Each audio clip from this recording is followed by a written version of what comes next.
4 বছরেও শেষ হয়নি সিরাজগঞ্জের কাঁটাখালী নদীর উপর নির্মাণাধীন ব্রিজের কাজ। সেতুটি নির্মাণ না হওয়ায় নিত্যদিন ভোগান্তি পোহাতে হচ্ছে 15 গ্রামের কয়েক হাজার মানুষকে। দীর্ঘদিন কাজ না হওয়ায় লোহার রডগুলোতে পড়ে গেছে মরিচা। রাতে রড চুরির ঘটনাও ঘটছে। এদিকে সময় মতো কাজ শেষ না হওয়ায় ফেরত চলে গেছে প্রকল্পের সব টাকা। তাই অনিশ্চয়তার মধ্যে রয়েছে সেতু নির্মাণ কাজ। সিরাজগঞ্জ প্রতিনিধির পাঠানো তথ্যচিত্রে সুলাইমান কবিরের রিপোর্ট। বাংলাদেশ পানি উন্নয়ন বোর্ডের একটি প্রকল্পের আওতায় 2021 সালের আগস্টে সিরাজগঞ্জ শহরের কাটাখালী নদীর ওপর শুরু হয় ব্রিজ নির্মাণ কাজ, যার ব্যয় ধরা হয় 7,28,02,000 টাকা।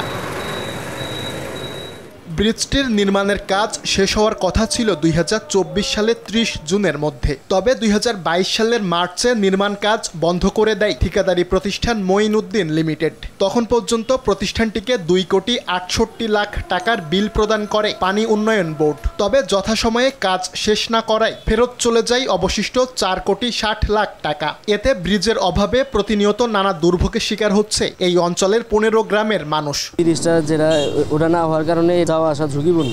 2 বছর হয়ে গেছে, তারপরে কাজ আগায়, বৃষ্টি হয়, আবার বন্ধ হয়ে যায়। তারা স্কুলের ছাত্রছাত্রী বা কলেজের ছাত্রছাত্রী যারা আছে রেগুলার যাতায়াত করে। জনদুর্ভোগ লাঘবে দ্রুত ব্রিজটির নির্মাণ কাজ শেষ করার দাবি এলাকাবাসীর।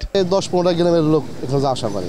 এই সরকার যেহেতু চেঞ্জ হয়ে গেছে, কাজটা বন্ধ হয়ে গেছে। ব্রিজটা যাতে অতি শীঘ্র হয় আমরা সরকারের কাছে এটা আমাদের আবেদন। পুনরায় বরাদ্দ পাওয়ায় নতুন ঠিকাদার নিয়োগ করে দ্রুত কাজ শুরু করা হবে বলে জানিয়েছেন পানি উন্নয়ন বোর্ডের নির্বাহী প্রকৌশলী। অনুন্নয়ন রাজস্ব খাতের আওতা থেকে আমরা টেন্ডারের মাধ্যমে ঠিকাদার নিয়োগ করেছি এবং যথাযথ কর্তৃপক্ষের অনুমোদন সাপেক্ষে কার্যাদেশ দিয়েছি। আমরা হয়তো অচিরেই 1 সপ্তাহ 2 সপ্তাহের ভিতরে ওরা কাজ শুরু করে দেবে। শুধু আশ্বাস নয়, দ্রুত কাটাখালী ব্রিজের নির্মাণ কাজ শেষ হয়ে জনভোগান্তি কমবে, এমনটাই প্রত্যাশা ভুক্তভোগীদের। সুলাইমান কবির, RTV।